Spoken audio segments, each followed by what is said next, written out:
ಆ ಜರ್ನಿ ಅನ್ನುವಂಥದ್ದು ಒಂದು ದಿನ ಇದ್ ಬಂದ್ರು, ಒಂದು ವಾರ ಇದ್ ಬಂದ್ರು, ಈಗ ಅಮಿತ್ ಅವರಾಗಿರ್ಬೋದು, ಕರಿಬಸಪ್ಪ ಆಗಿರ್ಬೋದು, ಮಲ್ಲಮ್ಮ ಅವರಾಗಿರ್ಬೋದು, ಮಂಜು ಭಾಷಿಣಿ ಅವರಾಗಿರ್ಬೋದು, ಒಂದಷ್ಟು ಸ್ವೀಟ್ ಮೆಮೊರೀಸ್ ನ ಹಂಚ್ಕೊಂಡ್ರು. ಹಾಗೆ ಅಲ್ಲಿ ಕಲ್ತಂತಹ ಪಾಠಗಳನ್ನ ಹೇಳಿದ್ರು. ಕಿಚ್ಚನ ಪಂಚಾಯಿತಿಯಲ್ಲಿ ಕೆಲವೊಮ್ಮೆ ಸರ್ ಬೈದ್ರು ಕೂಡ ಆ ಮಾತುಗಳು ಏನಿರುತ್ತೆ ತುಂಬಾ ತೂಕವಾದ ಮಾತುಗಳನ್ನು ಹೇಳಿ ತಿದ್ಕೊಳ್ಳುವಂತಹ ಒಂದು ಅವಕಾಶಗಳನ್ನು ಕೊಡ್ತಾರೆ. ಸೊ ನಿಮ್ಮ ಓವರ್ ಆಲ್ ಜರ್ನಿ ಬಗ್ಗೆ ಹೇಳ್ತಾ ಹೋಗೋದಾದ್ರೆ ಬಿಗ್ ಬಾಸ್ ಮನೆ ಜರ್ನಿ. ಬಿಗ್ ಬಾಸ್ ಅಂದ ತಕ್ಷಣನೇ ಮೇಡಮ್ ಅದೊಂದು ದೊಡ್ಡ ಶೋ. ಅದು ಎಲ್ರಿಗೂ ಗೊತ್ತಿರುವ ಹಾಗೆ ಎಷ್ಟೋ ಲಕ್ಷಾಂತರ ಜನ ಅಲ್ಲಿಗೆ ಹೋಗ್ಬೇಕು ಅಂತ ಕಾತರದಿಂದ ಕಾಯ್ತಾ ಇರ್ತಾರೆ. ನನಗೂ ಅದೇ ಥರ ಆಸೆ ಇತ್ತು. ಆಮೇಲೆ ಒಂದು ದೊಡ್ಡ ಆಸೆನ ಇಟ್ಕೊಂಡು ನಾನು ವೇದಿಕೆಗೆ ಹೋಗಿರ್ತೀನಿ.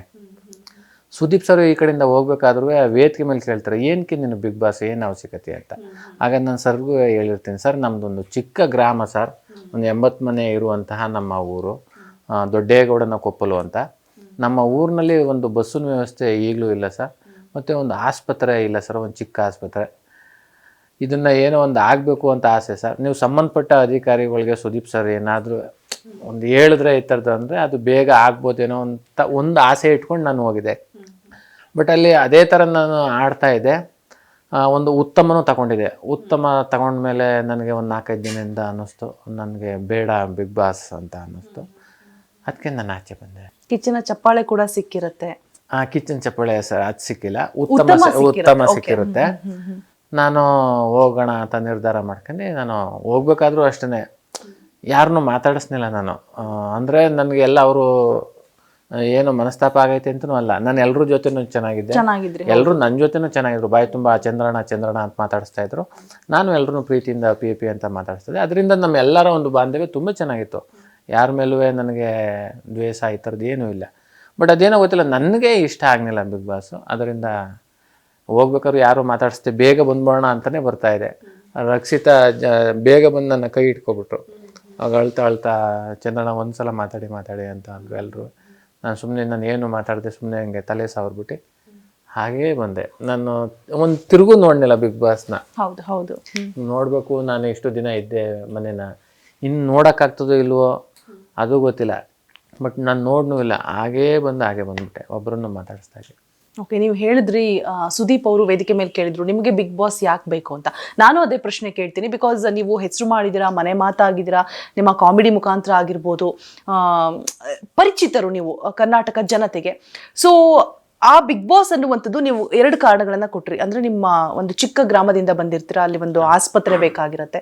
ಸೊ ಆ ಕೆಲಸ ಕಾರ್ಯಗಳೇನಾದ್ರೂ ಮಾಡಿಸಬಹುದೇನೋ ಆ ಒಂದು ಆಲೋಚನೆಯಲ್ಲಿ ಬಂದಿರ್ತೀರಿ ಅಂತ ಒಂದ್ ಹೇಳಿದ್ರಿ. ಸೊ ಅದನ್ನ ಹೊರತುಪಡಿಸಿ ಬೇರೆ ಏನ್ ಮುಖ್ಯ ಗುರಿ ಆಗಿರುತ್ತೆ ನಿಮ್ಮ ಬಿಗ್ ಬಾಸ್? ಇಲ್ಲ, ನಾನು ಅದೇನೇ ಒಂದು ಆಸೆ ಇತ್ತು ಅಷ್ಟೇನೆ. ಅಲ್ಲಿಗೆ ಹೋದಾಗ ಅಟ್ಲೀಸ್ಟು ಏನು ಅಂತ ಕೇಳಿದಾಗ ಇದೊಂದನ್ನು ಮಾತೇಳಿ ಸಂಬಂಧಪಟ್ಟ ಅಧಿಕಾರಿಗಳಿಗೆ ಸುದೀಪ್ ಸರ್ ಒಂದು ಮಾತು ಹೇಳಿದ್ರು ಆಗ್ಬಿಡೋದೇನೋ ನಮ್ಮ ಊರಿಗೆ ಅಂತ ಒಂದು ಆಸೆ ಇತ್ತು ಅಷ್ಟೇ. ಬಟ್ ಈ ಆಸೆ ಆಮೇಲೆ ಈಗ ನಾನೇ ಸ್ವಯಂ ಘೋಷಿತವಾಗಿ ಆಚೆ ಬಂದಾಗ ಏನನ್ಸ ಆ ಒಂದು ದೊಡ್ಡ ಕನಸಾಗಿ ಉಳಿದ್ಬಿಡ್ತು ಅಂತ ಅನ್ಕೋತೀನಿ.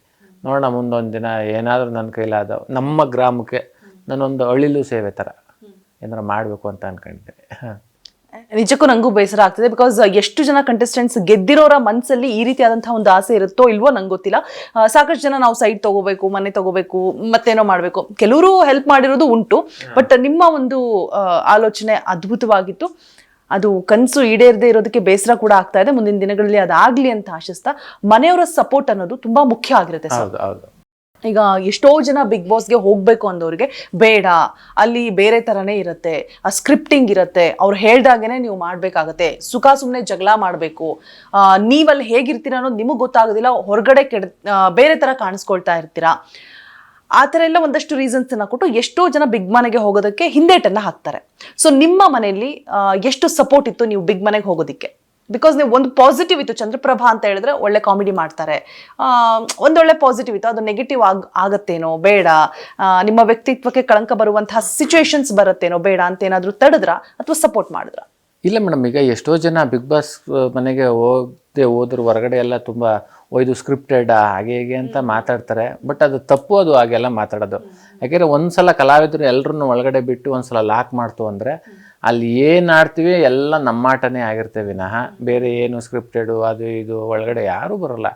ಬಿಗ್ ಬಾಸು ಏನು ಗೇಮು ಯಾವ ಅಂತ ತಿಳಿಸ್ತದೆ, ಆ ಗೇಮ ನಾವು ಆಡಬೇಕಾಗ್ತದೆ.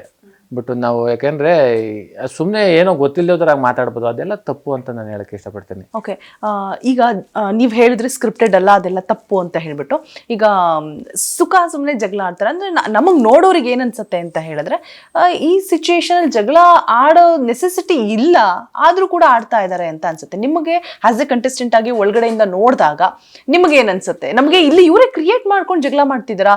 ಬಿಕಾಸ್ ಇವರು ವೈಲ್ಡ್ ಕಾರ್ಡ್ ಎಂಟ್ರಿ ಆದ್ರಲ್ವಾ ರಿಷಿ ಅವರು, ಅವ್ರು ಏನೋ ಇಬ್ರು ಜಗಳ, ಈಗ ಫಾರ್ ಎಕ್ಸಾಂಪಲ್ ನೀವೇ ಕೊಟ್ಟಿದ್ದೀರಾ ಎಷ್ಟೋ ಸಲ, ನೀವು ಗಿಲ್ಲಿ ಅವ್ರು ಜಗಳ ಆಡುವಂತಹ ಸಂದರ್ಭದಲ್ಲಿ ಅವ್ರು ಎಂಟ್ರಿ ಆಗ್ತಾರೆ, ಇಬ್ರು ಮೇಲೂ ಜಗಳ ಆಡ್ತಾರೆ. ಸೊ ಈ ತರ ಸಿಚುಯೇಷನ್ಸ್ ನಾವು ತುಂಬಾ ನೋಡಿದೀವಿ ಆಚೆ ಕಡೆ.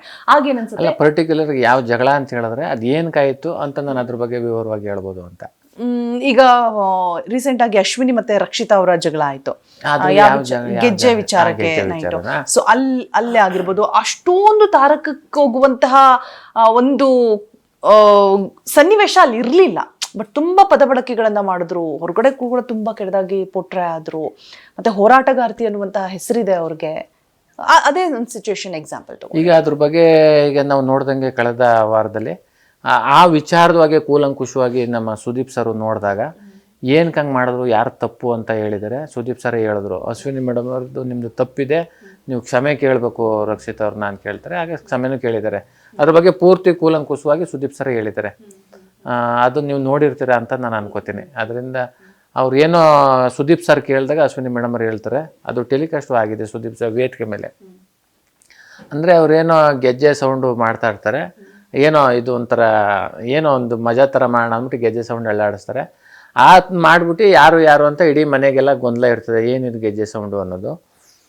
ಅದನ್ನು ರಕ್ಷಿತ್ ಅವ್ರ ಮೇಲೇ ಹಾಕ್ತಾರೆ, ಪುನಃ ಅವ್ರ ಮೇಲೇ ಜಗಳ ಮಾಡ್ತಾರೆ, ಅವ್ರಿಗೆ ಬೈತಾರೆ, ಹಿಂಗೆಲ್ಲ ಆಗ್ತದೆ.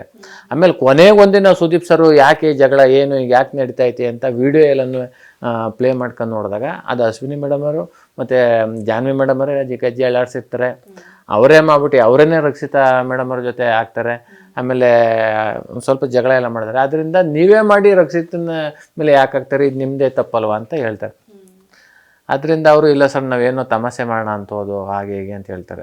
ಈ ವಿಚಾರನ ಅವರು ಸುದೀಪ್ ಸರ್ಗೆ ಹೋಗೋಕ್ಕಿಂತ ಮುಂಚೆನೇ ಅದು ಮಾಡಾದ್ಮೇಲೆ ರಕ್ಷಿತ್ ಅವ್ರ ಹತ್ರ ಇದು ತಮಾಷೆಗೆ ಮಾಡೋದು, ಬೇಜಾರು ಮಾಡ್ಕೊಬೇಡ ಅಂದಿದ್ರೆ ಅದಲ್ಲೇ ಮುಗ್ದೋಗ್ಬಿಡೋದು, ಸುದೀಪ್ ಸರ್ ತನಕ ಬರ್ತಿರ್ಲಿಲ್ಲ. ಬಟ್ ಅದು ಅವ್ರಾಗ ಮಾಡಲಿಲ್ಲ. ಕೊನೆಗೆ ಸುದೀಪ್ ಸರ್ ಹೇಳಿ ನಿಮ್ಮ ತಪ್ಪು ಅಂತ ಹೇಳಿದಾಗ ಕ್ಷಮೆನೂ ಕೇಳ್ತಾರೆ ಅದನ್ನ.